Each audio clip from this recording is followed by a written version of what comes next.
¿Qué tal, gente? Hoy voy a hablar sobre mi desengaño con el Wing Chun. Cómo fue que se produjo, si fue algo de un día para el otro o si fue un proceso gradual. Porque hay varios suscriptores que me lo han preguntado. La idea de este video no es hacer enojar a nadie, así que si hay algún miembro de la iglesia de Wing Chun por ahí, no lo mires, ¿está? Y en todo caso, si te tenés que enojar con algo, enojate con los hechos, porque yo lo que hago es presentar hechos, ¿sí? No son opiniones. Así que en todo caso, bueno, no es conmigo con quien te tenés que enojar. Pero ya sabes, si no te gusta, a otra cosa, viejo. Bueno, el tema fue así. Yo empecé a hacer Wing Chun en el año 99, ¿sí? Yo era profe, en ese momento era instructor de Kung Fu estilo Shaolin norteño. Y me vi muy seducido por este estilo, la rama Leun Ting, que fue la rama que yo siempre entrené, porque había una publicidad muy agresiva del estilo que estaba muy buena, a mí me compró. Era la época en que hacía muy poquito, recién acá en Argentina, nos estábamos enterando de todo esto, del UFC, de la familia Gracie, que había un estilo que era jiu-jitsu brasilero, que hasta el momento parecía imparable. Y yo que era un tipo de Kung Fu que siempre amé el Kung Fu, a mí eso no me gustaba. Y cuando leí sobre esta rama del estilo Wing Chun, que aparentemente podían ganarle a todo el mundo, parecía en aquella época, y que podían evitar el combate en suelo con sus técnicas y los golpes y los codazos, dije, esto es lo mío, Manuel, tenés que hacer esto. Y bueno, empecé a entrenar. Voy a tratar de redondearla un poquito porque si no, puedo estar un año hablándote de esto. Cuestión que yo entrené con 3 sifus distintos y con los 3 pasó lo mismo. Si yo te conté que había un marketing muy agresivo en las revistas y en los programas de televisión, bueno, puertas adentro era mucho peor. Los 3 sifus con los que entrené nos decían a todos los alumnos que el Wing Chun era invencible y que todas las otras artes marciales no servían para nada, literal, ¿sí? Obviamente, puertas adentro siempre las cosas que se dicen son diferentes a las cosas que se dicen en público, ¿no es cierto? Y bueno, se nos decía que básicamente gracias a la estructura del Wing Chun, ¿no? De esto de avanzar con los brazos en forma de cuña, nosotros íbamos siempre a golpear primero al adversario, a no ser que el adversario también viniese por el centro, entonces ahí iban a entrar a jugar nuestros reflejos táctiles y nos íbamos a adaptar automáticamente a la técnica del rival, fuese esta cual fuese. A mí eso me voló la cabeza, yo dije, claro, esta es la manera, esto, y pensé, yo que siempre fui una persona minimalista, dije, entonces, si este es el mejor estilo, todo lo que tengo que hacer es ser el mejor en este estilo y voy a ser el mejor. Y me pareció espectacular. Respondiendo a la primera pregunta, ¿sí? No fue algo de un día para el otro. Fue algo gradual, pero que comenzó desde el primer día de práctica. Yo siempre tuve dudas, porque si bien a nosotros nos decían esto, yo venía de una escuela donde había gente que era muy buena peleando.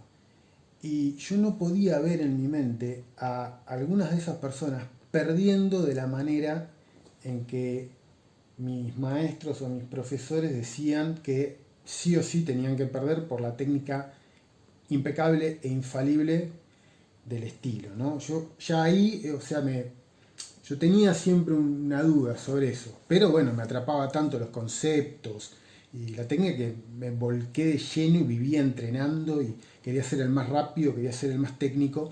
Cuestión que al poco tiempo me encontré dando clases y entre mis alumnos tuve gente, tenía ex compañeros de Shaolin, tuve gente que hacía taekwondo, tuve un muchacho que tenía mucha pelea callejera encima y en serio, no de la boca para afuera, sino de verdad. Tenía un muchacho, un alumno que venía en un estilo muy peculiar, un estilo llamado Munhak, un estilo coreano que combinaba el taekwondo con, con algunas cosas de las carreras olímpicas, entonces era muy dinámico. Y enseguida empecé a ver, porque ¿qué hacía yo? Los sábados, después de los entrenamientos regulares de una clase que yo daba, me quedaba con algunos de estos alumnos y hacíamos combate. Enseguida empecé a ver que si yo aplicaba la técnica como se nos decía y se nos decía muy estrictamente que respetáramos el sistema, nunca funcionaba. Entonces, para poder ganar en estas prácticas de combate libre, tenía que romper la estructura del estilo. Tenía que meter el hombro, cosa que era un pecado. Si vos metías el hombro era un pecado, porque ¿qué pasaba? Se perdía la cuña, ¿entendés? Entonces ya no estabas respetando, no estabas utilizando esa estructura que era lo que te iba a hacer infalible. Entonces yo no quería ganar de esa manera, yo quería ganar con la técnica. Pero bueno, me empezó a hacer ruido eso, porque no había forma. Siempre había que deformar el estilo. Y bueno, no me gustaba, pero aún así seguí practicando. De hecho, habían algunos golpes que entraban siempre y yo trataba de defenderlos como el estilo decía y no podía.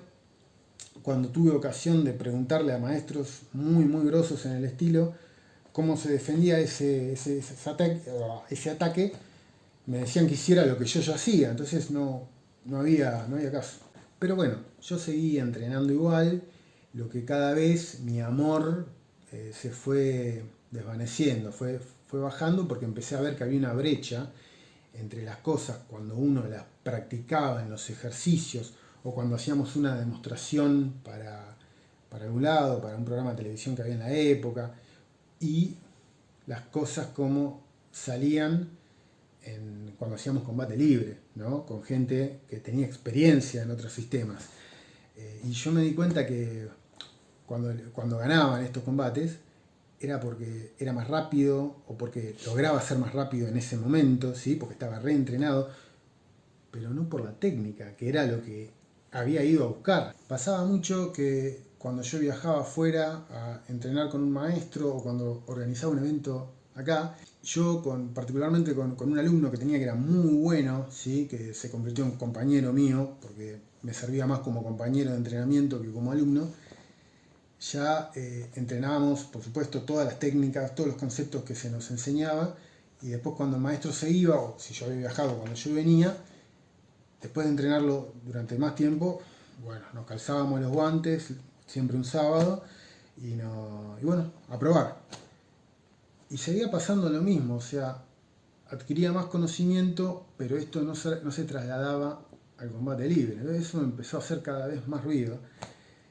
Y bueno, y profundizó todo este proceso que, como te digo, comenzó el primer día y con la práctica y la puesta a prueba de las técnicas se fue desarrollando. Cuestión que durante mi última época de enseñanza del estilo, yo me había anotado en una escuela de MMA que había en el mismo barrio donde yo daba las clases.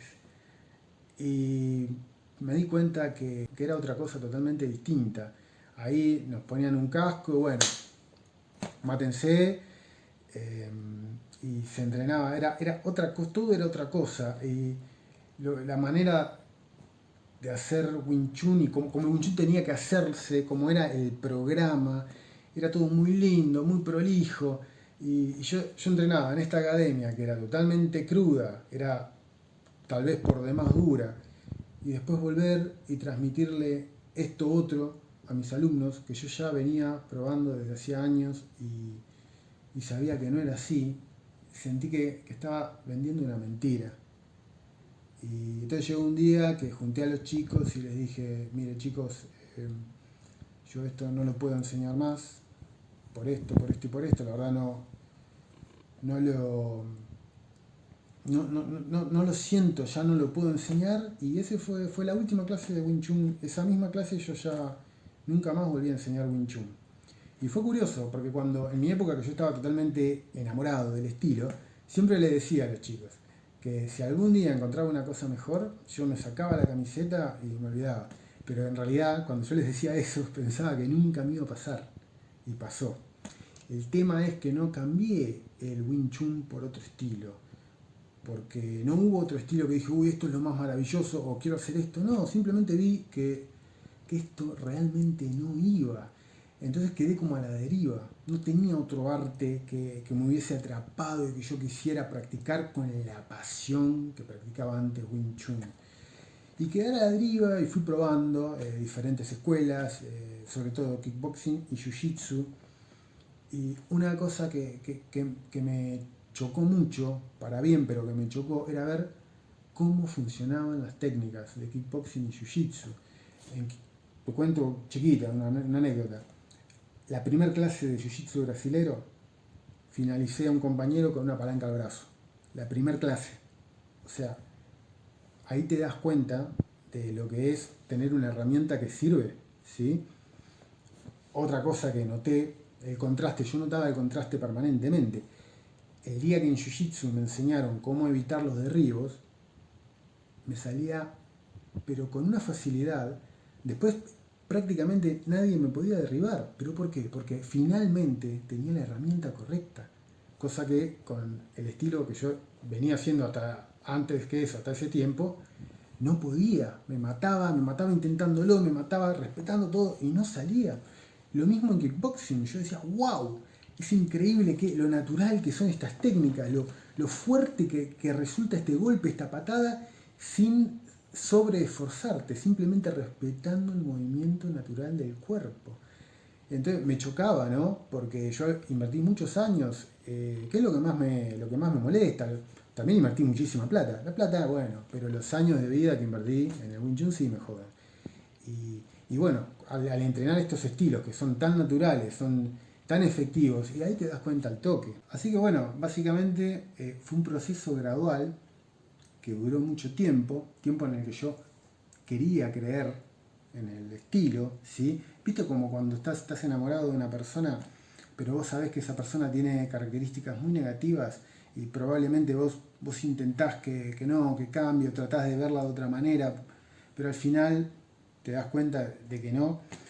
Y bueno, fue difícil, es duro, porque yo tenía una jerarquía muy importante, eh, era dentro de todo conocido en ese ámbito, ¿no? Y es muy difícil para el ego volver a ponerte el cinturón blanco, porque yo tuve que empezar de cero. Yo fui a una escuela de kickboxing y a mí no me conocía nadie, lo mismo en jiu-jitsu, es empezar de cero. Si tenés alguna habilidad como practicante, bueno, eso se va a notar en la velocidad con la que mejorás, pero en ninguna otra cosa. Nadie te va a dar un respeto por haber hecho Wing Chun o otra cosa, empezás de cero. Y yo sé que esto a mucha gente le resulta directamente imposible, sobre todo cuando tenés muchos alumnos, cuando tenés un grado, si te dicen Sifu. Entonces entiendo que hay un montón de personas que prefieren conservar ese estatus antes de verdaderamente perseguir la búsqueda de la efectividad. Yo sé porque se siente bien, tener ese estatus, es lindo, pero es re gratificante saber que vos sos un buscador genuino y que subiste de nivel y que estás haciendo la que va. Porque, ¿sabes una cosa?